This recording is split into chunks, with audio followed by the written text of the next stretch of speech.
बदलते भारत की शान।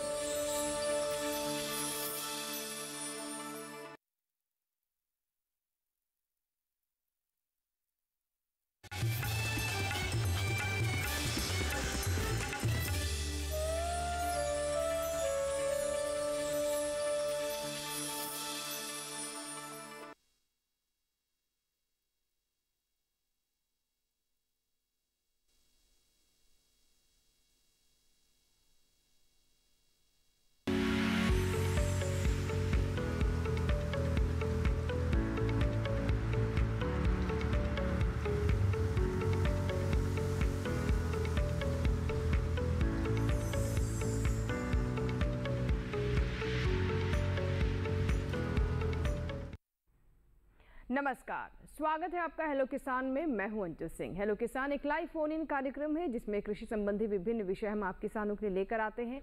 उन पर होती है विस्तृत चर्चा और साथ ही आपके सवालों के जवाब भी हम देते हैं, आपकी समस्याओं का समाधान भी करते हैं और इसमें हमारी मदद करते हैं विषय विशेषज्ञ। तो आज के कौन से 2 विषय हैं जिन पर आज हम न सिर्फ चर्चा करेंगे बल्कि आपके सवालों का जवाब भी रहेगा। तो आइए नजर डालते हैं आज के विषय पर।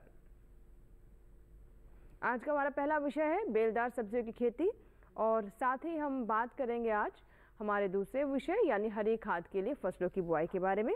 दोनों विषय से जुड़े कोई भी आपके सवाल हैं तो आप हमें ईमेल कर सकते हैं, हमें टोल फ्री नंबर पर कॉल कर सकते हैं और हमारा व्हाट्सएप नंबर भी आपके लिए उपलब्ध रहेगा, उस पर भी आप अपने सवाल भेज सकते हैं। तो आइए सबसे पहले अपना टोल फ्री नंबर बता दें जो कि अगले 1 घंटे तक आपके लिए उपलब्ध है। 1800-113060। दूसरा नंबर नोट कर लें 1800-113061। टोल फ्री है यानी इस पर आपका कोई शुल्क नहीं लगेगा। तो बिल्कुल आप कॉल करें और जो भी आज के विषय से जुड़े हुए आपके सवाल है, कोई जानकारी आप प्राप्त करना चाहते हैं तो अगले 1 घंटे के लिए ये मंच आपके लिए है। इसके अलावा आप हमारे व्हाट्सएप नंबर पर भी हमें संपर्क कर सकते हैं। अगर कॉल नहीं लग रहा तो ये व्हाट्सएप नंबर आप नोट कर लें 8800520717 यानी 8800520717।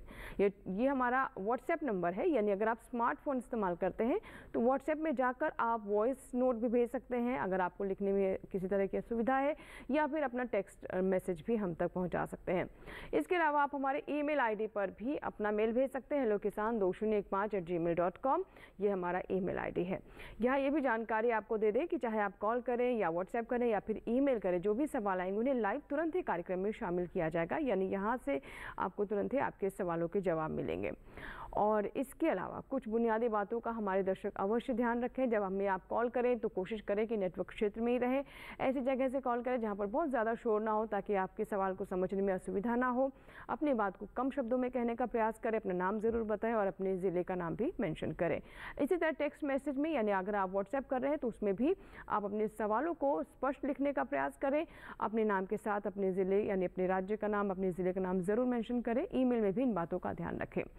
और चलिए कार्यक्रम की शुरुआत करते हैं। आज के 2 विशेषज्ञ जो कि अगले 1 घंटे तक हमारे साथ उपस्थित रहेंगे दोनों विषय पर बातचीत के लिए। पहला, जैसा कि हमने आपको बताया, हरी खाद जो हमारी फसलें हैं, जो खासतौर पर हरी खाद की फसलें हैं, उनकी बुआई किस प्रकार से करें।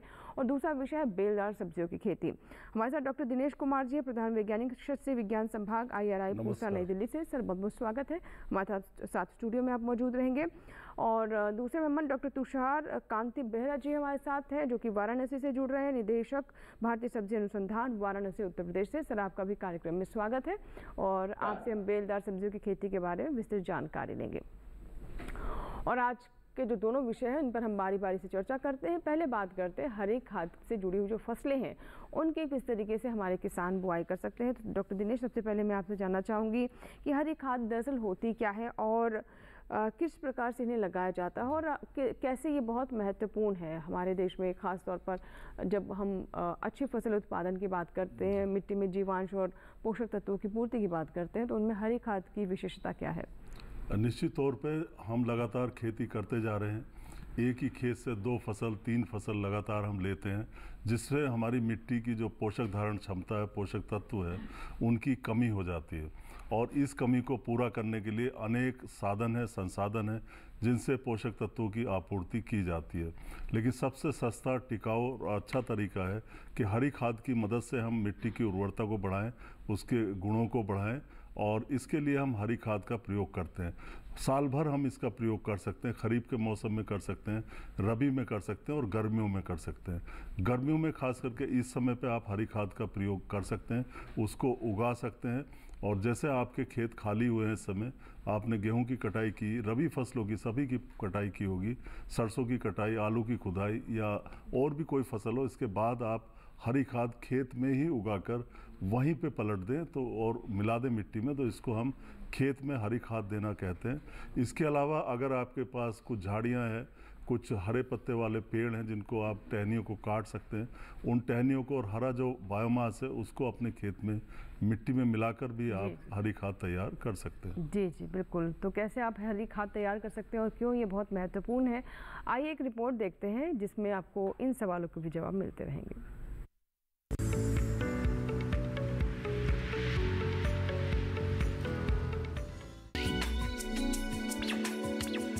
हरी खाद उस सहायक फसल को कहा जाता है जिसकी खेती मिट्टी में पोषक तत्वों को बढ़ाने और उसमें जैविक पदार्थों की पूर्ति करने के लिए की जाती है।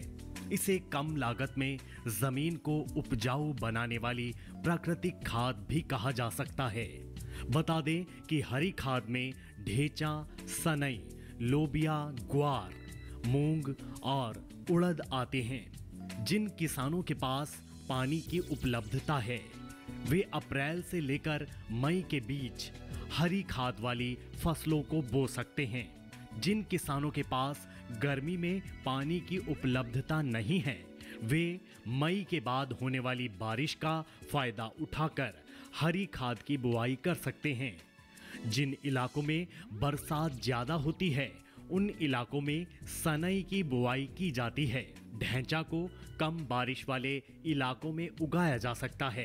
ग्वार को कम बरसात वाले क्षेत्र और रेतीली मिट्टी वाले इलाकों में उगा सकते हैं।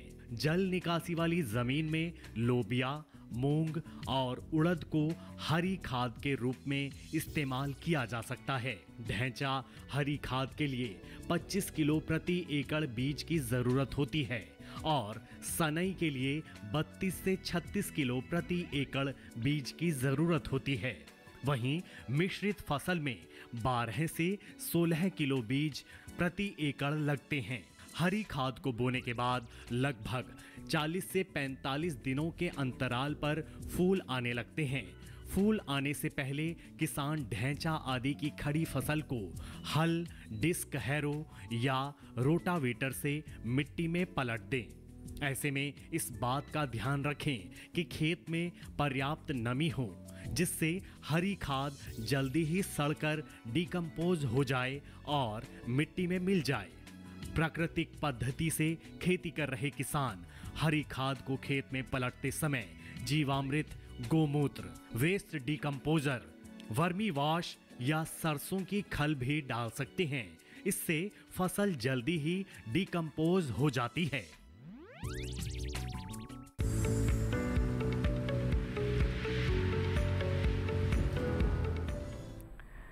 तो देखिए आपने रिपोर्ट जिसमें हमने आपको बताया कि हरी खाद कितनी लाभकारी है और जैविक तत्वों की पूर्ति के लिए या फिर कहे इसमें बढ़ोतरी के लिए भी बहुत कारगर है, बहुत फ़ायदेमंद है।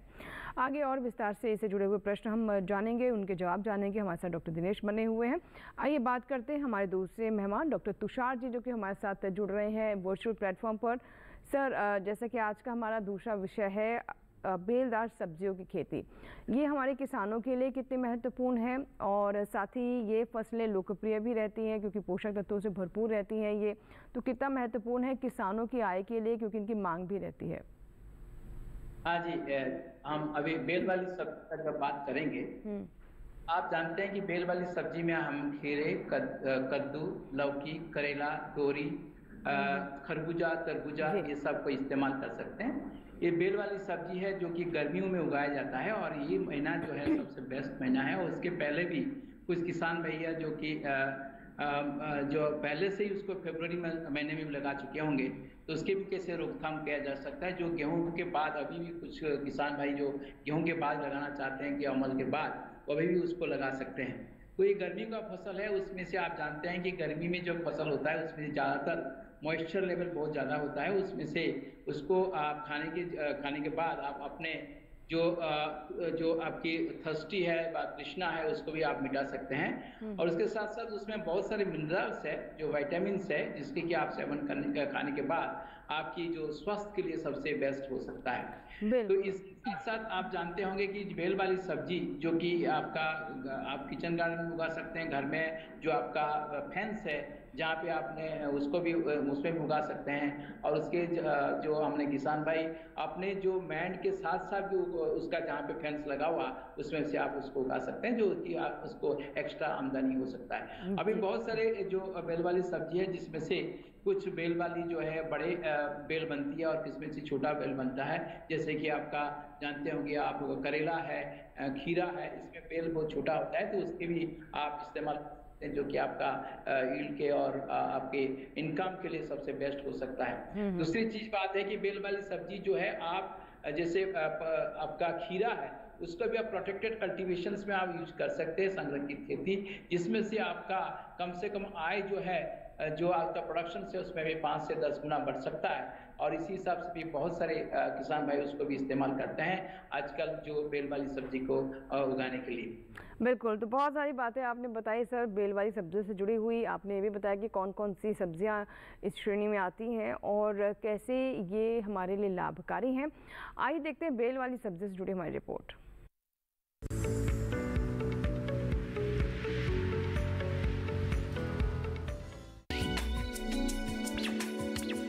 बेलदार सब्जियों में लौकी, तोरई, करेला, टिंडा, कद्दू, खीरा, ककड़ी, तरबूज, खरबूजा और पेठा शामिल हैं। बेलदार सब्जियों की बुवाई के लिए अच्छी तरह से पलेवा कर खेत की तैयारी करनी चाहिए। बुआई के लिए जरूरी सस्य क्रियाओं को अपनाना चाहिए। बुआई से पहले बीजों को उपचारित जरूर करें। लौकी की किस्म पूसा संतुष्टि 55 से 60 दिनों में पककर तैयार हो जाती है। इससे लगभग 25 से 30 टन प्रति हेक्टेयर पैदावार मिल जाती है। पूसा संकर 3 किस्म की औसतन 42 टन प्रति हेक्टेयर तक पैदावार होती है और इसकी पहली कटाई 55 से 60 दिनों में होती है। बेलदार सब्जियों में 5 से 6 दिनों के अंतराल पर छिड़काव करते रहें। फसल कमजोर होने की स्थिति में जरूरत के हिसाब से यूरिया की टॉप डेंसिंग कर दें। ध्यान रखें कि यूरिया उर्वरक पत्तियों पर नहीं पड़ना चाहिए, नहीं तो पत्तियां जल जाएंगी। बेलदार सब्जियों में लाल भृंग कीट के हमले की आशंका रहती है। इस कीट का प्रकोप होने पर कार्बोरिल 5% या मेलाथियान 5% के 25 किलोग्राम चूर्ण को राख में मिलाकर सुबह पौधों पर छिड़काव करें या सेविन नामक रसायन के 0.2% घोल का छिड़काव करें। अगर करेले की बात करें तो करेले की उन्नत किस्मों में पूसा संकर 1, पूसा संकर 2 और पूसा विशेष प्रमुख हैं। इनकी बुआई के लिए 1 हेक्टेयर के लिए 5 से 6 किलो बीज काफी रहते हैं। बेलदार सब्जी में समेकित पोषक तत्व प्रबंधन करने चाहिए। इसके लिए 200 से 250 क्विंटल सड़ी गोबर की खाद या कंपोस्ट को प्रति हेक्टेयर की दर से खेत की आखिरी जुताई के समय अच्छी तरह से मिला देना चाहिए।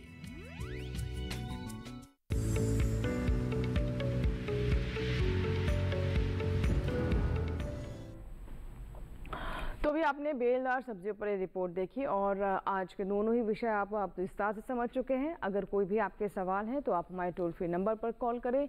हमें अपने सवाल आप व्हाट्सएप भी कर सकते हैं, ईमेल भी कर सकते हैं। और अब डॉक्टर दिनेश, मैं आपसे जानना चाहूँगी कि ये जो बेलदार सब्जियों की तो हम बात करेंगे, लेकिन जो हम हरी खाद की फसलों की बात कर रहे हैं, इन्हें किस किस प्रकार से लगाया जाता है? बिल्कुल, इनको लगाने का तरीका यही है कि एक तो पलेवा बहुत ज़रूरी होता है, क्योंकि इस समय पे गर्मी बहुत ज़्यादा पड़ रही है और मिट्टी में नमी ना के बराबर होती है। तो जहाँ सिंचाई के साधन हो, जहाँ पलेवा किया जा सकता हो, आप पलेवा करें। पलेवा करने के बाद उसमें एक जुताई करें, गहरी जुताई करें। इसके बाद आप उसमें 2 तरीके से इन फसलों का बीज बो सकते हैं। एक तो आप ब्रॉडकास्ट कर दें, छिड़क दें बीज को, और दूसरा तरीका है पंक्तियों में या लाइनों में बोएं। तो बेहतर ये होता है कि आप इन फसलों को, जो कि मुख्य तौर पर दलहनी फसलें होती हैं हरी खाद की, इनको आप पंक्तियों में बोएं। पंक्तियों में बोने से आसानी ये रहती है कि बीज सही गहराई पर पड़ता है, सही दूरी पर पड़ता है और पूरे खेत में समान रूप से बीज आपका पड़ जाता है। तो करीब 30 सेंटीमीटर दूरी पे आप ढैंचा है, सनई है, मूंग है, उड़द है, इन फसलों को आप बो सकते हैं। तो कुल मिला के दो ही तरीके हैं, या तो छिटकवा विधि है या आप इसको पंक्तियों में बुआई कर सकते हैं। जी जी बिल्कुल। और आइए बात करते हैं बेलदार सब्जियों पर। और डॉक्टर तुषार, आप मुझे सुन पा रहे हैं? हाँ जी, हाँ जी। जी, बेलदार सब्जियों में आपने बताया सर मुख्य रूप से कौन कौन सी सब्जियां हैं। अब हम आपसे जानना चाहेंगे कि इन सब्जियों की तैयारी किस प्रकार से करें। अगर हमारे किसान ये फसलों की बुआई करना चाहते हैं तो किस प्रकार से इसकी प्रिपरेशन करें वो? मैं अभी पहले ही बताया था कि जो अभी जो किसान अभी बोने के जा रहे हैं उसमें से आप जानते होंगे कि इसका जो मिट्टी है वो उसका जो आप जहाँ पे इसको बुआई कर रहे हैं उसमें 6.5 से 7 सेंटीमीटर 7 का pH होना चाहिए। और उसके साथ साथ अभी गर्मी में बहुत सारे गर्मी पड़ रहा है तो आपको जो बुआई करना पड़ेगा नाली में, जहाँ पे बुआई करें जिसमें कम पानी इसका लगता है।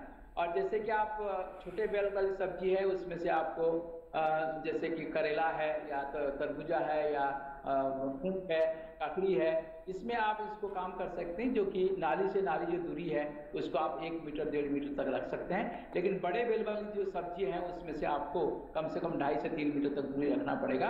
और पौधे से पौधे जो आपने इसको बुआई करेंगे उसमें से आपको 60 सेंटीमीटर से 90 सेंटीमीटर तक आपको व्यवधान देना पड़ेगा, जिससे कि ज़्यादा बेल वाली सब्जी वाले 90 सेंटीमीटर और कम जो फैलने वाले बेल वाली सब्जी है उसमें से आपको 45 से 60 सेंटीमीटर तक आप उसके बाद व्यवधान रख सकते हैं। और दूसरा जो बात करना है कि अभी जो है आपका बहुत सारे बीज भारतीय जो सब्जी अनुसंधान संस्थान है या Indian agriculture research institute Delhi में है या आपका IHR बेंगलोर में है, जो आप बेंगलोर से सुन रहे हैं उनके या साउथ में सुन रहे हैं उनकी अलग अलग किस्में हैं, उनसे वो बीज मंगा सकते हैं और बीज को भी इस्तेमाल कर सकते हैं। और बहुत सारे किसान भाई जो पहले से ही इसके नर्सरी बुआई कर चुका है पॉलीथीन हाउस में या पॉली बैग्स में, इसको भी डायरेक्टली उसको भी प्लांटिंग कर सकते हैं। और जो मैंने बताया कि जो बीज है उसको आपको अच्छा बीज लेना चाहिए, जिससे कि आप उसका अंकुरित जो होना चाहिए कम से कम 80 से 90% अंकुरित होने का क्षमता होना चाहिए, जिसके भी आप इस्तेमाल कर सकते हैं। और आगे जो उसका बुआई करने के बाद जो देखभाल करना है, पानी गर्मियों में यदि ज़्यादा ज़रूरत होता है, कभी कभी आपको लू का जब परिस्थिति आता है तो पूरे फील्ड को जो है आपको उसमें पानी को सिंचाई करना पड़ेगा, जिससे कि आपका उसकी जो नोड्स है उसमें भी कुछ रूट्स आती रहती है और जिससे कि उसको भी उसका जो और माइक्रो क्लाइमेट में भी उसका इफेक्ट पड़ता है और इससे कि आपका ग्रोथ जो है वेजिटेटिव ग्रोथ अच्छी होती है और फल भी अच्छे होते हैं और ड्रॉपिंग भी कम होती है। जी जी बिल्कुल, बहुत महत्वपूर्ण बातें आपने बताई। आगे हम पोषक तत्वों के प्रबंधन पर भी बात करेंगे, सिंचाई किस प्रकार से दी जाए और इसके अलावा कीट और बीमारियों का प्रबंधन कैसे करें हमारे किसान ताकि फसलों में नुकसान ना हो। और इसके अलावा जो आज का हमारा पहला विषय है यानी हरी खाद की फसलों के बारे में हम जानकारी ले रहे हैं डॉक्टर दिनेश जो कि हमारे साथ स्टूडियो में है। आपके अगर कोई भी सवाल है तो आप हमें व्हाट्सएप करिए, ईमेल करिए या फिर हमारे टोल फ्री नंबर पर अवश्य कॉल करें। होगी आपसे मुलाकात इस छोटे से ब्रेक के बाद। देखते रहें लोग किसान।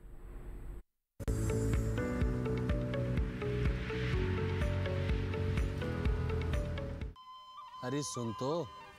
मुझे क्या सुनाना चाहते हो? जो सुनाओ मेरी सौतन को। किसको? अरे वही तुम्हारा मोबाइल फोन जिससे सुबह शाम दिन रात चिपके रहते थे और कहते थे किसान कॉल सेंटर से बातें हो रही हैं।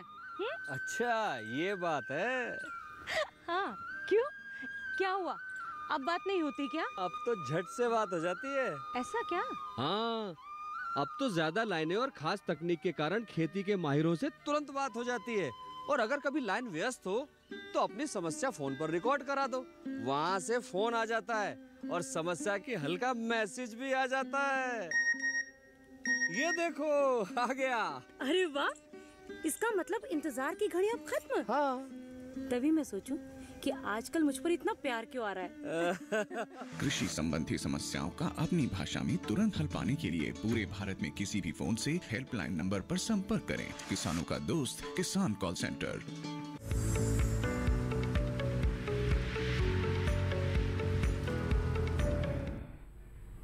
ब्रेक के बाद एक बार फिर आपका स्वागत है। आप देख रहे हैं हेलो किसान लाइव फोन इन कार्यक्रम। आज हम बात कर रहे हैं हरे खाद की खेती के बारे में और साथ ही हम आपको जानकारी दे रहे हैं कि कैसे आप कर सकते हैं बेलदार सब्जियों की खेती।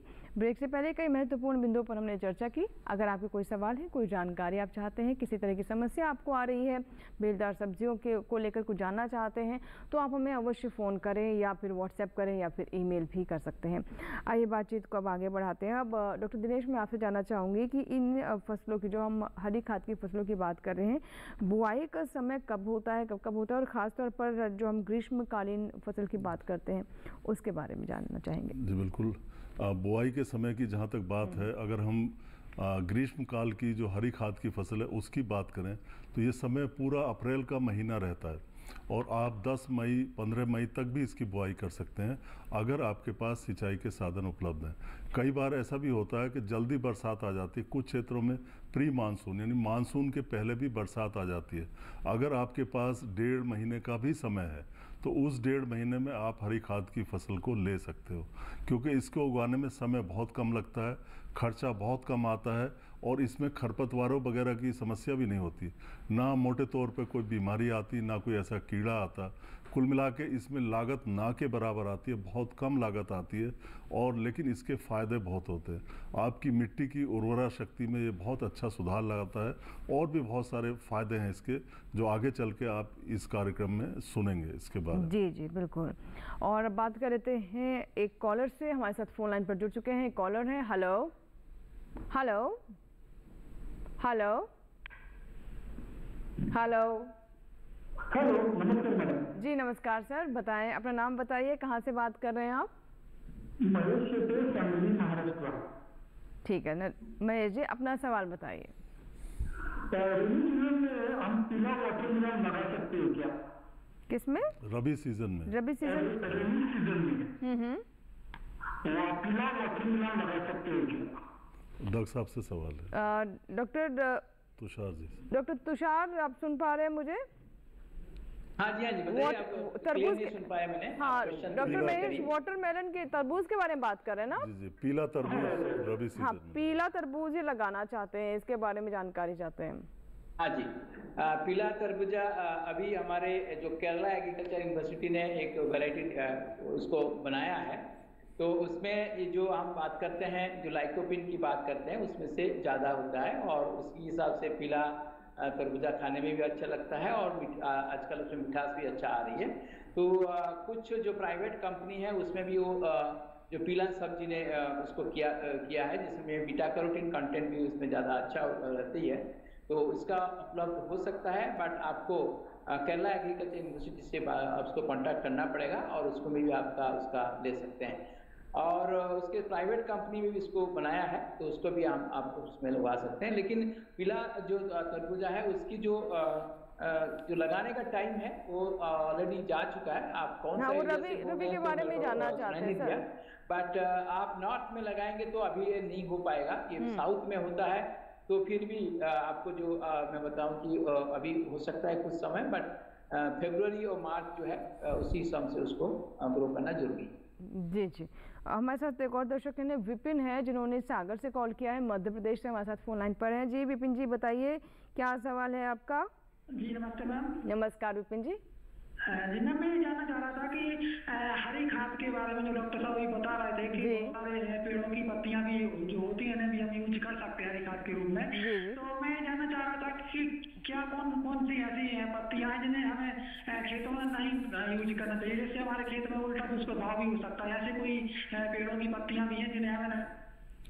देखिए, कई बार एलिलोपैथिक इफेक्ट हो जाता है, फसलों पे बुरा प्रभाव पड़ सकता है। कुछ फसलें जब मान लीजिए जैसे यूकेलिप्टस की पत्ती हैं, अगर ये ज़्यादा हमारे खेत में मिल जाती हैं तो इनसे नुकसान होता है, तो निश्चित तौर पे आपको यूकेलिप्टस की पत्तियों से बचना है। इसके अलावा और भी बहुत से पौधे हैं, लेकिन हरी खाद के लिए कुछ खास पौधे हैं जिनका आप प्रयोग कर सकते हैं। इसके लिए आपका ग्लायरीसीडिया एक आता है पौधा, ट्री होता है, पूरा पौधा होता है। इसके अलावा सूबबूल होता है, जो काफ़ी किसान भाई जानते हैं सूबबूल के बारे में। सूबबूल की टहनियाँ, छोटी छोटी टहनियाँ ले सकते हैं आप, इसके अलावा ग्लाइरिसीडिया की टहनियाँ ले सकते हैं। कुछ खरपतवार भी होते हैं, उनके हरे पत्ते हम प्रयोग में ला सकते हैं। जी जी। तो इन सबको हम मिट्टी में मिला सकते हैं। हाँ, बिल्कुल सही सवाल है आपका कि कुछ पौधों के पत्ते नहीं मिलाने चाहिए। जी सर, चलिए इसी से जुड़ा हुआ मैं अगला सवाल भी ले लेती हूँ ताकि इसे हम और विस्तृत तरीके से समझ सकें। जो हरी खाद की फसलें होती हैं उनमें क्या विशेषताएं होती हैं जिसकी वजह से हम उन्हें खेतों में इस्तेमाल करना चाहते हैं, और दूसरा ये कि इनमें कौन कौन सी फसलें आती हैं जो हरी खाद के लिए ही उपयुक्त हैं? जी बिल्कुल। तो विशेषताएं किसान भाइयों को देखनी चाहिए फसल का चुनाव करने में, क्योंकि इसमें 7, 8, 9, 10 तरह की फसलें आती हैं। सबसे पहले है कि फसल की बढ़वार तेज़ी से होती हो, उसमें जो हरा पदार्थ होता है, हरापन आता है, वो बहुत ज़्यादा हरा पदार्थ की मात्रा उसमें उत्पादित होती हो, उत्पादन होता हो, साथ ही साथ वो मुलायम हो, दलहनी फसल हो निश्चित तौर पे, क्योंकि दलहनी फसल से हमारी मिट्टी को नाइट्रोजन भी मिलती है। इनकी गांठों में गांठ होती हैं जो जड़ों में, उनमें नाइट्रोजन का यौगिकीकरण होता है, यानी नाइट्रोजन बढ़ती है मिट्टी के अंदर। और कम पानी चाहने वाली फसल ली जाए, ऐसी फसल ली जाए जिसकी जड़ें गहरी जाती हों, पोषक तत्वों की ज़रूरत कम हो और सूखे में सूखे की सहनशीलता भी। तो इस तरह की फसलों में ढैंचा, सनई, मूंग, उड़द, लोबिया, ग्वार, इस तरह की फसलें इसमें शामिल होती हैं। जी जी। तो ये मुख्य रूप से फसलें हैं जिनके बारे में अभी आपने बताया। और एक कॉलर है, आइए बात कर लेते हैं। हेलो हेलो हेलो जी नमस्कार, स्वागत है आपका हेलो किसान में। अपना नाम बताएं, कहाँ से बात कर रहे हैं आप?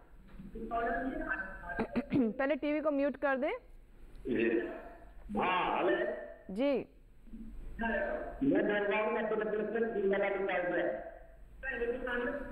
एक बार फिर से बताएं, क्या कह रहे हैं, आपकी बात समझ नहीं आ रही।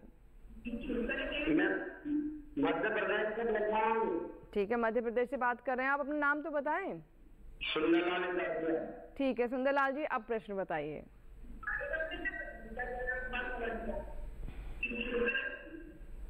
हेलो जी सुंदरलाल जी, प्रश्न बताएं, किस विषय के बारे में जानना चाहते हैं आप? मेरा नाम पत्तियां लगा रखी है।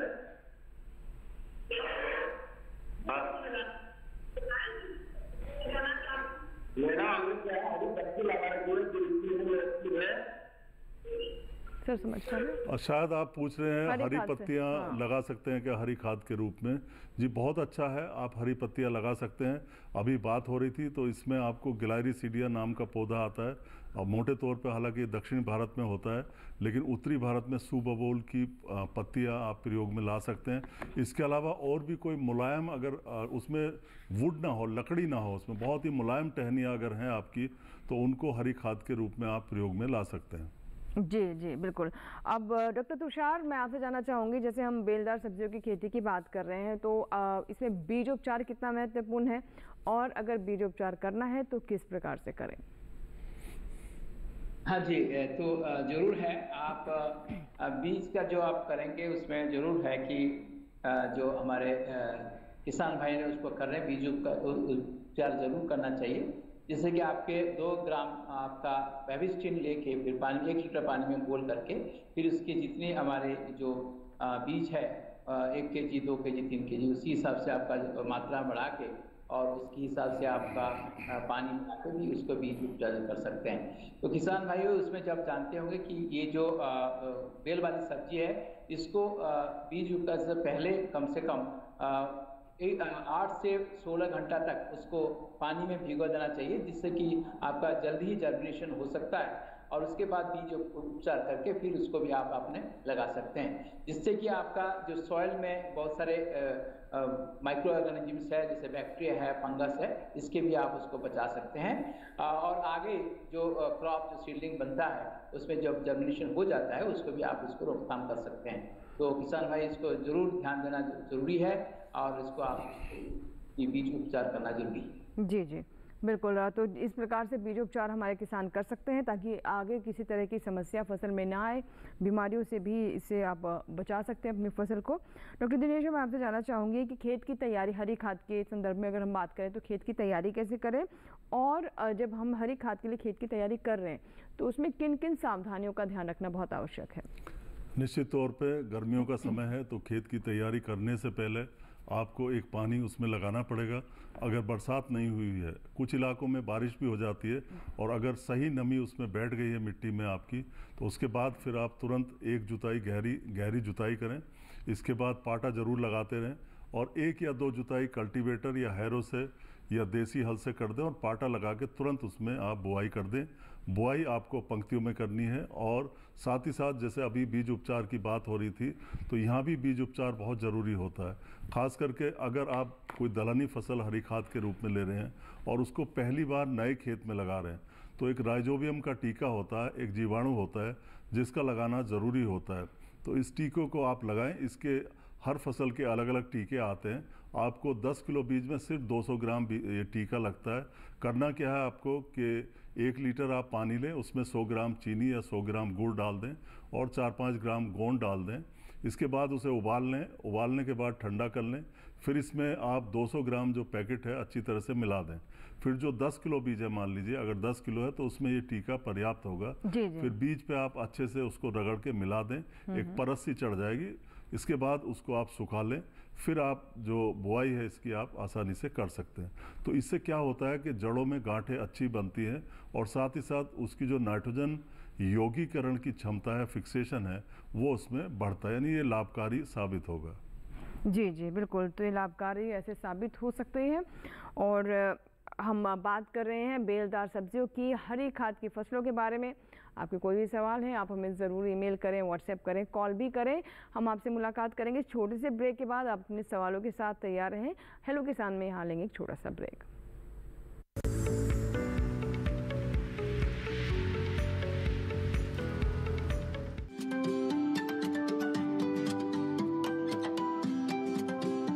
बात अच्छी सेहत की हो, किसी तरीके की लापरवाही नहीं करो, किसी तरीके का समझौता ना करो। ना बरतें लापरवाही, लक्षणों को पहचानें और लें डॉक्टर की सलाह। चाहे बीमारी दिल की हो, दांतों की हो या दिमाग की हो, खुद से इलाज ना करें, खुद से कोई भी दवाई ना खाएं, डॉक्टर के पास जाएं, अपनी जांच कराएं और अपना पूरा इलाज करवाएं और अपना ख्याल रखें। कार्यक्रम जो देगा सलाह भी, मार्गदर्शन भी। मोबाइल उठाएं, नंबर मिलाएं 1800113060 या 1800113061।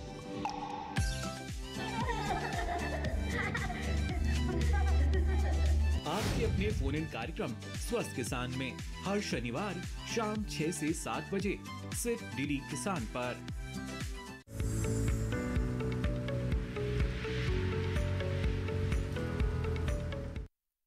ब्रेक के बाद एक बार फिर आपका स्वागत है। आप देख रहे हैं हेलो किसान।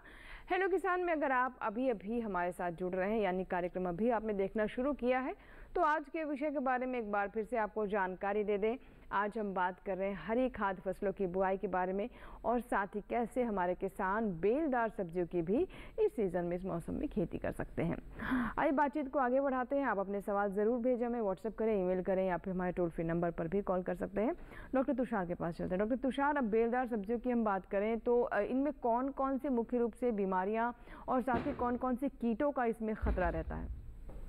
देखिए, जो बेल वाली सब्जी गर्मी में और या बरसात में होती है, तो उसको बहुत उसी समय ही आपका बहुत सारे जो कीड़े और बीमारी आते रहते हैं। तो ज़्यादातर आप बात करते हैं कि 2 कीड़े सबसे मुख्य उसमें आता है, जिसका कहते हैं कि कद्दू का लाल कीड़ा, जो कि आपको रेड पंपकिन बीटल कहते हैं, और दूसरा है कि आपका सफ़ेद मक्खी, जो कि व्हाइट फ्लाई कहते हैं। देखिए, सफ़ेद मक्खी जो है ये बहुत सारे प्रॉब्लम करता है, क्योंकि उसमें जो वायरस है उसको वाहक है, और उसको एक पत्ते से दूसरे पत्ते और दूसरे प्लांट से जाता है, तो उसमें वाहक रूप से उसको फैलाता है, जिससे कि आपको कंट्रोल करना जरूरी है।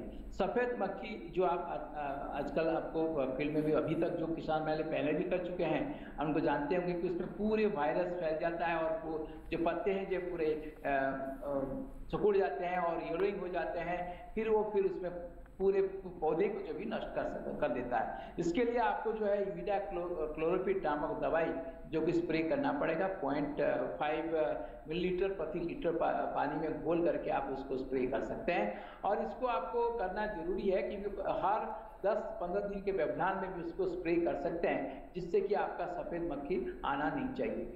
दूसरा बात मैं पहले बताया था कि जो लाल कीड़ा होता है, जो कि कद्दू लाल कीड़ा कहते हैं, रेड पम्पकिन बीटल, ये शुरुआत में आता है जब बीज अंकुरित हो जाता है।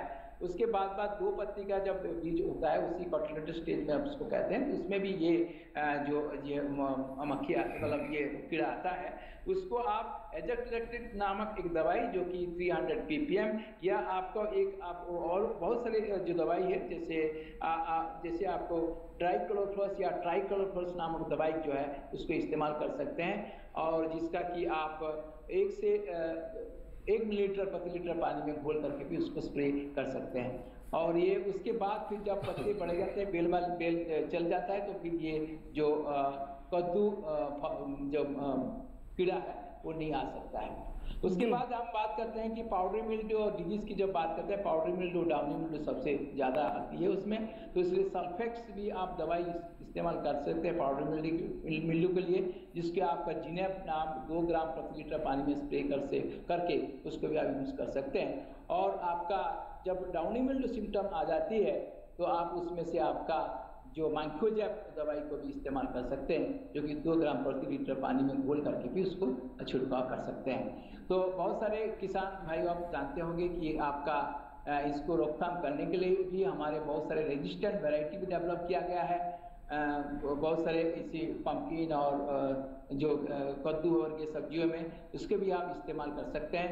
अब बहुत सारे संस्थान में भी ये सब जो वैरायटी डेवलप किया गया है उसको भी आप इसको यूज़ कर सकते हैं, और उसमें से ये जो आपका कीड़े या आपका डिजीज़ को भी कंट्रोल कर सकते हैं। दूसरा चीज़ हम ये बात करेंगे कि इसके लिए भी आपका IPM टेक्नोलॉजी जो कीड़े के लिए भी हो चुका है, क्योंकि जो मैंने अभी सफ़ेद मक्खी का बात कर रहा हूँ, इसमें भी आप जानते हैं कि ये रोग फैलाता है, और पहले से जब आप शुरू हो जाता है इसको, फिर उस पौधे को फिर उखाड़ के भी फेंक देना जरूरी है, क्योंकि जब उसी फल जो सफ़ेद मक्खी फिर दूसरे पौधे में जाता है फिर उसको रोग संक्रमण करता है। तो इसके लिए आप शुरुआत में उसके पौधे को उखाड़ के फिर गड्ढे में उसको लगा के फिर मिट्टी लगा दें, तो फिर उसका रोग संक्रमित नहीं हो सकता है। तो IPM टेक्नोलॉजी का माध्यम से भी बहुत सारी चीज़ें हमारे पास है। दूसरा है कि फ्रूट फ्लाई जो है वो भी बहुत आता रहता है। आप कद्दू वर्गीय सब्जी में ज़्यादा देता है, आपने करेला हो, लौकी हो, तरबूजा हो, खरबूजा हो, इसमें सब में जो फल मक्खी आता है उसको भी आपको कंट्रोल करना जरूरी है। आजकल बहुत सारे फेरोमोन ट्रैप यूज कर सकते हैं, और उसके साथ साथ आप जैसे दवाई का भी इस्तेमाल कर सकते हैं, और गुड़ के ट्रैपिंग सिस्टम बना के भी उसको इस्तेमाल कर सकते हैं, जिससे कि आप गुड़ और कुछ जो दवाई दे के फिर उसको हर एरिया के हिसाब से आप मिट्टी बर्तन में गुड़ और उसका घोल बना के फिर उसको रख सकते हैं, जिससे कि वो जो फल मक्खी आएगा और उसमें से गिर के फिर मर जाता है। तो बहुत सारा IPM टेक्नोलॉजी भी यहाँ पे सर एक सवाल आया है, आप काम कर सकते हैं। जब ऑर्गेनिक खेती की जो बात करेंगे तो जरूर हम लोग को जो नीम का पेस्टिसाइड्स हो और कुछ पेस्टिसाइड्स का भी इस्तेमाल कर सकते हैं। और जो रोग प्रतिरोधक के लिए आप बायो पेस्टिसाइड्स भी अवेलेबल है, इसे ट्राइकोडर्मा की बात करेंगे। सर सवाल आया एक बेलदार, जी डॉक्टर तुषार, बेलदार सब्जियों से जुड़ा एक सवाल है, हमारे दर्शक हैं और इनका नाम है दुर्गेश वर्मा, ये मध्य प्रदेश से हैं, राजगढ़ से। इन्होंने हमें ये व्हाट्सएप सवाल भेजा है और ये जानना चाहते हैं अप्रैल मई में बेलदार सब्जियों में गिलकी की कौन सी किस्म का चयन करें। गिलकी माने तोरी, तोरी का मतलब हुआ सर ये गिलकी लिखा है राउंड गार्ड। हाँ जी, गिलकी की कौन सी किस्म का चयन करें, ये दर्शक हमारे हैं मध्य प्रदेश से, राजगढ़। थोड़ा सा उसको सुनाई नहीं हो पा रहा, थोड़ा सा आवाज कट रहा है, तो बता देंगे थोड़ा सा। हो सकता है तुरई हो मेरा साहब। हाँ गिलकी लिखा है इन्होंने कि कौन सी सब्जी, इसकी किस्म कौन सी ले, अच्छी किस्म कौन सी। राजगढ़ से है ये, मध्य प्रदेश से, दुर्गेश वर्मा। इसमें एक्चुअली मैं सुनाई नहीं दे रहा ठीक से ना, तो इसमें तोरी क्या कह रहे हैं आप? तोरी की बता दीजिए। हाँ जी सर, तोरी बता दें। नहीं, बहुत सारे किस्में हैं, बहुत सारे सब्जियों में बहुत सारे नाना प्रकार की मतलब मध्य प्रदेश की जो स्थितियां है, हाँ। उसमें आपका पूसा नवीन है, पूसा संदेश है, और काशी गंगा है, और करेला में आपका जैसे आपका पूसा दोमुस भी है, पूसा विशेष है, और उसके साथ साथ काशी का भी वैरायटी है, काशी मयूरी है, और इसके भी और आप तोरी के बात करेंगे तो काशी श्रेष्ठा है, इसके भी आप हाइब्रिड्स हमारे तोरी में भी डेवलप किया गया है, उसको भी आप इस्तेमाल कर सकते हैं। और खीरा में आपका बात करेंगे तो काशी नूतन है और हमारे पूसा उदय है, जी जी, आप इसको इस्तेमाल कर सकते हैं। ठीक है सर, एक कॉलर है, कॉल ले लेते हैं, हमारे साथ फोन लाइन पर है। हेलो, राजेश है राजस्थान से। राजेश जी स्वागत है आपका, बताइए। जी राम राम, बताएं क्या सवाल है? सवाल ये है कि हरी खाद अभी जो गर्मी का मौसम है उसमें कम पानी में कौन सी हरी खाद लगा सकते हैं? कम पानी में कौन सी हरी खाद ले सकते हैं? देखिए, कम पानी में निश्चित तौर पे ग्वार से बढ़िया कोई हरी खाद नहीं होगी और आप ग्वार का प्रयोग करें। बीज थोड़ा इसमें ज़्यादा लगता है, करीब 50-55 किलो बीज आपका 50 किलो मान लीजिए प्रति हेक्टेयर के हिसाब से लगेगा, तो एकड़ में आपको करीब करीब 20 किलो बीज लगाना पड़ेगा। आप बेखटक होकर ग्वार की जो है हरी खाद लगाइए, बड़े आसानी से आपके क्षेत्रों में हो जाएगी। जी जी, और एक हमारे पास सर अब एक कुछ सवाल आए, मैं उस सवालों से पहले मैं आपसे जानना चाहूँगी कि खेत की तैयारी की विधि क्या है, कैसे उसको लेकर सावधानी बरते, आपने बता दिया। अब मैं आपसे जानना चाहूँगी कि बीज दर क्या होनी चाहिए और बुआई की विधि किस तरह से अपनानी चाहिए हरी खाद में? दोनों बहुत ज़रूरी हैं। जहाँ तक बीज दर की बात है, मैं 2-4 जो प्रमुख फसलें हैं उनके बारे में बता देता हूँ आपको। जैसे ढैंचा है, ढैंचा लवणीय क्षारीय मृदा में भी हो जाता है, लेकिन वहाँ पे बीज आपको ज़्यादा लगाना पड़ता है। वहाँ पे आपका बीज 60 से 70 किलोग्राम प्रति हेक्टेयर के हिसाब से लगेगा। अगर सामान्य मृदा है तो वहाँ पे 50 से 60 किलोग्राम बीज प्रति हेक्टेयर के हिसाब से लगेगा। और आपकी लोबिया की फसल है तो उसमें 30 से 40 किलोग्राम प्रति हेक्टेयर के हिसाब से लगेगा। उड़द या मूंग की फसल है तो उसमें 30 किलोग्राम प्रति हेक्टेयर के हिसाब से आपको बीज दर का प्रयोग करना है। तो इस तरीके से। और दूसरा, बुआई की विधि आपको ज़रूरी है कि आप पंक्तियों में इसकी बुआई करें। पंक्ति से पंक्ति की दूरी आपको 30 सेंटीमीटर के आसपास रखनी है।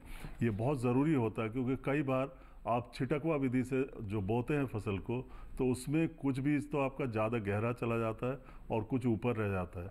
ऊपर वाले को चिड़िया खा जाती है, सही नमी नहीं मिल पाती, और नीचे वाला आपका जम नहीं पाता। तो कुल मिला के 3 से 4 सेंटीमीटर के आसपास इसकी आप गहराई रखें बुआई की, इससे ज़्यादा गहराई ना करें, और नमी जरूर आपकी मिट्टी में हो। जी, एक और सवाल हमारे पास बेलदार सब्जियों से जुड़ा हुआ आया है। डॉक्टर तुषार, हमारे दर्शक हैं तरुण और ये जानना चाहते हैं क्या खारे पानी में बेलदार सब्जियों की फसल ले सकते हैं, और अगर हाँ तो कौन से?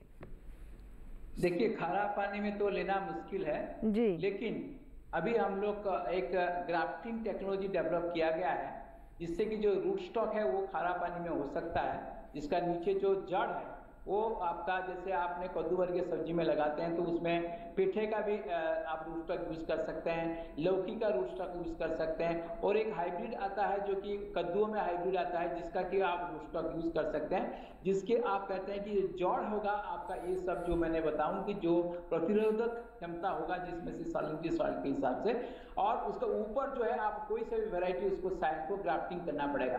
तो इसके माध्यम से हमारे बहुत सारे इंस्टीट्यूट है, जैसे तमिलनाडु यूनिवर्सिटी है, हमारे यहाँ पे भी जैसे भारतीय सब्जी अनुसंधान संस्थान है, या और IHR बैंगलोर में भी ये सब उसको शोध किया गया है, जिसके माध्यम से आप इसका रूट स्टॉक लेके फिर ग्राफ्टिंग का तकनीकी लेके, हमारे पास तकनीकी भी है और इसके साथ साथ लोगों को भी प्रशिक्षण दिया जाता है जिससे कि आप ग्राफ्टिंग कर सकते हैं, और ग्राफ्टिंग को लेके फिर उसका आप खेती आप जहाँ पे खारा पानी है वहाँ भी यूज कर सकते हैं, और जहाँ पे सॉइल भी खारा जब pH है उसमें भी ज़्यादा मात्रा में खारा मिलेगा उसको भी इस्तेमाल कर सकते हैं। और उसके साथ साथ कभी कभी आपने कहाँ पे जहाँ पे कुछ विल्ट सिम्टम्स आता है, जैसे कि बहुत सारे खरबूजा है, खरबूजा में उसमें विल्टिंग सिम्टम आता है, उसके भी हमारे जो रूट स्टॉक है उसको हम यूज कर सकते हैं, और उसके आगे लेके फिर आप अपना खेती कर सकते हैं।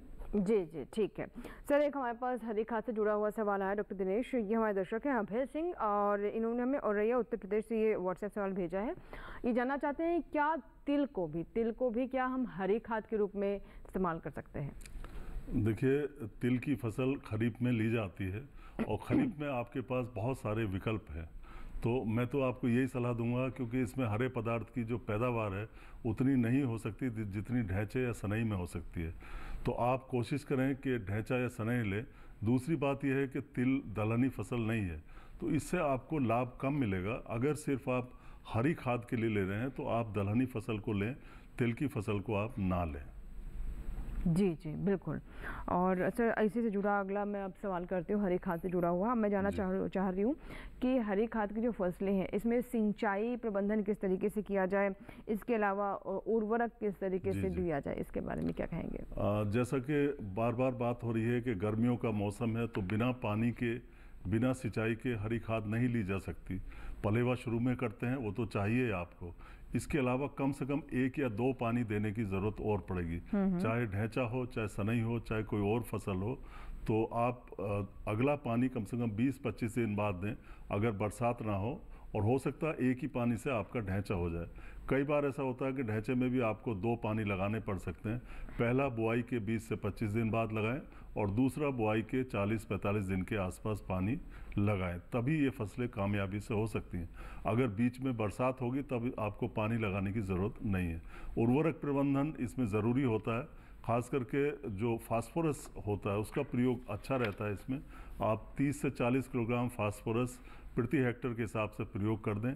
आप डीएपी का प्रयोग कर सकते हैं, सबसे आसान होता है 100 किलोग्राम डीएपी प्रति हेक्टेयर के हिसाब से डाल सकते हैं। कई बार किसान भाई रॉक फास्फेट का भी प्रयोग इसमें कर सकते हैं। रॉक फास्फेट भी एक उर्वरक होता है जिसमें फास्फोरस बहुत धीमी मात्रा में उपलब्ध होता है, धीरे धीरे उपलब्ध होता है, लेकिन इधर अगर आप रॉक फास्फेट डाल देते हैं तो बाद में उसकी फास्फोरस की उपलब्धता को भी ये बढ़ा देता है। जी, तो इस तरह से जी सर, एक कॉलर आए हैं, हम उनका कॉल ले लेते हैं। अमरेंद्र कुमार जी हैं फोन लाइन पर। जी अमरेंद्र जी, स्वागत है हेलो किसान में, बताएं क्या प्रश्न है? लखीसराय बिहार से आप। जी जी बताइए। ढैंचा का बीज कहाँ से हम लोग ले सकते हैं? ढैंचा का बीज कहाँ से?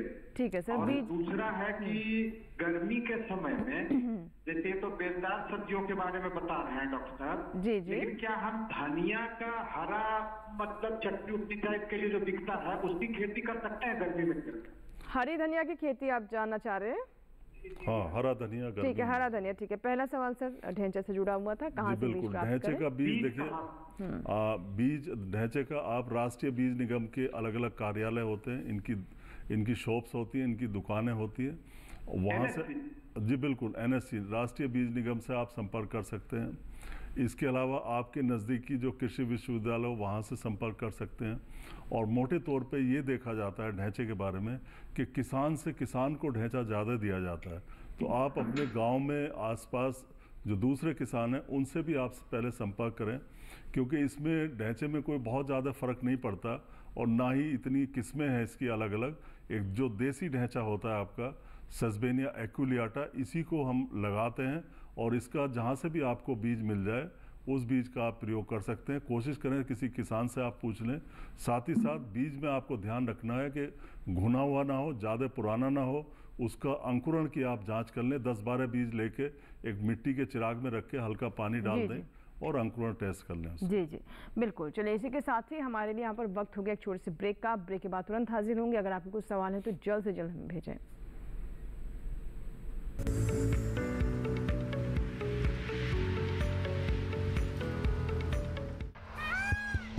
सुनिए सुनिए सुनिए, आपके गांव में फिर सजेगा प्रश्न मंच।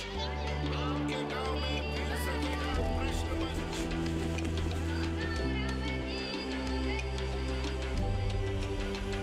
मिट्टी, मौसम, बीज, फसल, किसान को मिलेगी यहाँ हर सरकारी स्कीम की जानकारी। जो करके आएगा पूरी तैयारी, प्रश्न का उत्तर देकर बनेगा इनामधारी। मंच है तैयार, प्रश्न है तैयार, और आप? मैं भी हूँ तैयार। मैं हूँ तैयार। हाँ मैं भी हूँ तैयार। मैं भी तैयार हूँ। किसान प्रश्न मंच में आपका स्वागत। किसान प्रश्न मंच सीजन 2 हर रविवार रात 8:30 बजे DD किसान पर।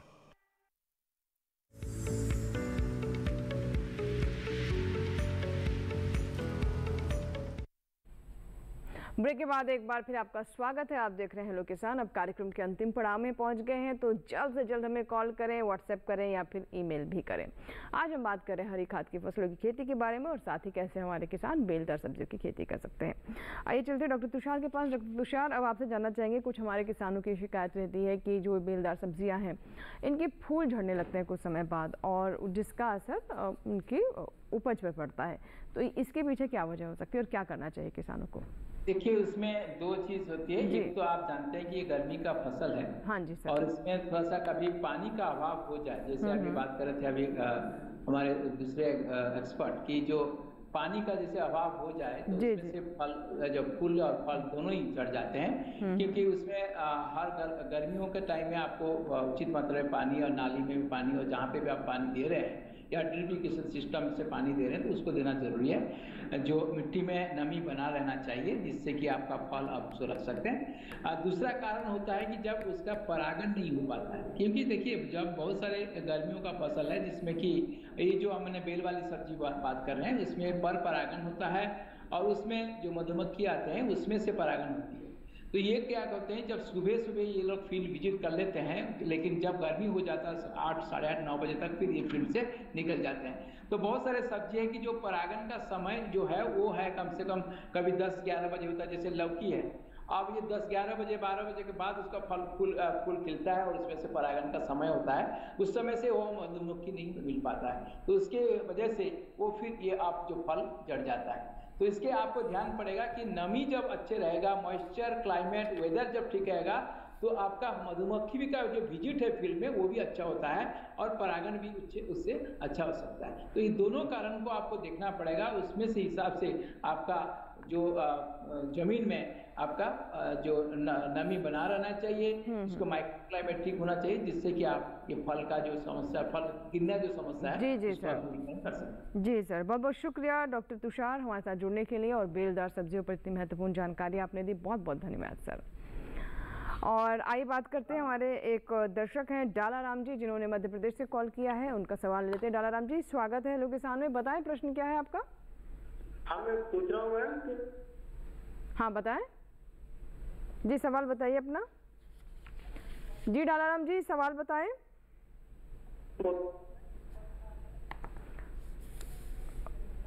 चलिए, शायद हमारी आवाज़ नहीं पहुंच पा रही है, अब उनकी हम तक ठीक से नहीं आ रही है।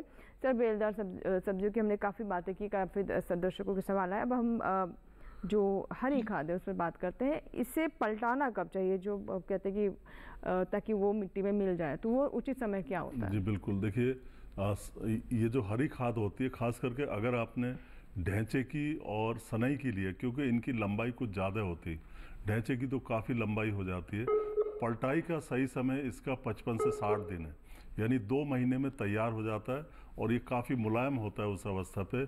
अगर आप पलटाई देर से करेंगे, यहाँ पलटाई का मतलब है उसको नीचे गिराना और फिर मिट्टी में मिलाना, तो उसमें ज़्यादा देर ना करें। 60 दिन के अंदर अंदर ये काम करना होता है, 6 से 8 हफ्ते का। और दूसरा, पलटाई की विधि के बारे में मैं बता देता हूँ किसान भाइयों को। सबसे पहले आप उसमें पाटा लगा दें। पाटा लगा के अगर आपका ढैंचा और सनई है, फसल को नीचे खेत में गिरा देते हैं। फिर आपका डिस्क हैरो या देसी हल। एक कॉल है सर आपके विषय से जुड़ा हुआ। जी हेलो, भूदेव जी हमारे साथ है फोन लाइन पर, हरियाणा से। भूदेव जी, जल्दी से सवाल बताएं। जी सवाल बताएं भूदेव जी। ये मैं तो बोल रहा था, आज 18-19 दिन का हो गया ना, 12-13 दिन का मूंग, तो कितना दिन में पानी देना पड़ेगा इनमें? मूंग आपकी 15 दिन की हुई है, अभी जल्दी ना करें आप मूंग में पानी देने की। पहला पानी आप 25 से 30 दिन की जब हो जाए और बरसात ना हो तब आप इसमें पानी लगाएं। अभी पानी लगाएंगे तो उसकी बढ़वार रुक जाएगी, नुकसान होगा फसल में। जी जी बिल्कुल। अब सर जी बिल्कुल, पलटाई की बात चल रही थी उसकी। तो पहले आपने मूंग और ये जो ढैंचा और सनई है उसमें आपने फसल को नीचे गिरा दिया पाटा लगा के। फिर आप उसमें जो आपका मिट्टी पलटने वाला हल होता है या डिस्क हैरो होती है या कल्टीवेटर होता है, जो भी यंत्र आपके पास हो, उससे आप गहरी जुताई करें। गहरी जुताई करके उसको मिट्टी में मिला दें। हैरो अच्छा रहता है, हैरो से क्या होता है छोटे छोटे टुकड़ों में कट भी जाती है और नीचे मिट्टी में मिल भी जाती है। और आपको ध्यान ही रखना कि गहराई में इसको दबाना है, कम से कम 15 से लेकर 20 सेंटीमीटर गहराई तक जाना चाहिए। जितना ज़्यादा मिट्टी में मिलेगा उतना जल्दी आपकी हरी खाद गल सड़ जाएगी। और फिर इसके बाद बरसात हो जाए तो अच्छी बात है, बरसात नहीं होती तो आप इसमें खेत में पानी लगा दें, वो जल्दी गल सड़ जाएगी आपकी। जी बिल्कुल, बहुत बहुत शुक्रिया सर, आपने भी हरी खाद पर इतनी महत्वपूर्ण जानकारी दी और हमें पूरी आशा है कि हमारे किसानों को काफ़ी लाभ होगा इससे। बहुत बहुत धन्यवाद। और इसी के साथ ही आज के हेलो किसान में फिलहाल इतना ही, लेकिन अगले अंक का विषय क्या रहने वाला है आइए डालते हैं इस पर नजर। अगले अंक के हेलो किसान का विषय होगा मोटे अनाज की खेती और साथ ही बात करेंगे गन्ने में लगने वाले मुख्य कीट व उनका नियंत्रण। और अगर आपके कोई सवाल है तो आप हमें ईमेल कर सकते हैं। हमारा ईमेल आईडी नोट कर लें, हमारा ईमेल आईडी है hellokisan2015@gmail.com। आप अपने सवाल हमारे कॉल सेंटर नंबर पर कॉल कर रिकॉर्ड भी करवा सकते हैं। हमारा कॉल सेंटर नंबर नोट करें, डीडी किसान हेलो किसान का कॉल सेंटर नंबर 1800113060 यानी 18001800113060। सोमवार से शनिवार सुबह 6 बजे से रात 10 बजे के बीच कॉल करें, अपने सवाल रिकॉर्ड करवाएं जिन्हें हम कार्यक्रम में शामिल करेंगे। चलते चलते एक और जानकारी दे देते हैं कि आप हमारा ये कार्यक्रम यानी हेलो किसान हमारे यूट्यूब चैनल पर भी देख सकते हैं। इसके लिए टेलीविजन स्क्रीन पर दिखाए जा रहे इस QR कोड को स्कैन करें या फिर @DD किसान चैनल जो कि हमारा यूट्यूब ID है, इसे भी आप यूट्यूब पर जाकर सर्च कर सकते हैं। DD किसान को सब्सक्राइब करें, जो भी कार्यक्रम आपको पसंद आए लाइक ज़रूर करें और कमेंट के माध्यम से आप अपने सवाल अपना फीडबैक भी हम तक पहुँचा सकते हैं। यहाँ लेंगे आपसे इजाज़त, आप बने रहें दूरदर्शन किसान के साथ। नमस्कार।